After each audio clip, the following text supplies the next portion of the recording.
Half of all full-service restaurants here in the U.S. are now using QR code menus since the start of the pandemic. That's according to the National Restaurant Association. But privacy experts are warning QR codes could be exposing users' data.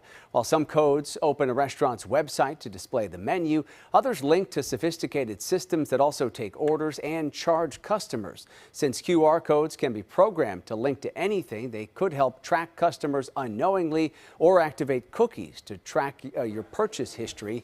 They can also capture your name, phone number, and credit card to save to a database.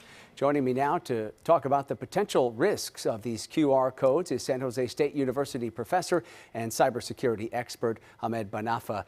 Really good to have you on here tonight, Professor. So when I go scan that QR code at my favorite restaurant, how might I be tracked with that by scanning that code, and what's the biggest risk here to me as a consumer? Well, the code itself can have up to 4,000 characters, which is basically so much information you can code into that in that QR. So, for example, when you scan your information, that can activate so many things in your phone. For example, it can grab information from your contact, can add few things to your to your phone. So this is unseen threat because the code itself is designed to be unreadable by the human. So we don't see that risk visible in front of us.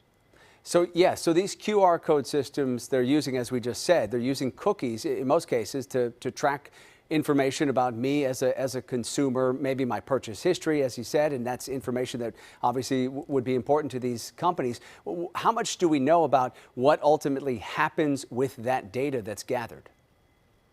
Well, usually the establishment, the small and the medium establishment, they don't keep this data with them. They have a third party that carry that and save it, and sometimes process it for them. So that's the risk. We don't have that complete visibility about where is the data and what kind of governance that will protect the data. This is something which is kicked in by the pandemic, and that's why you see the huge number of the restaurant and the other establishments using it, because it's easy, it's very convenient.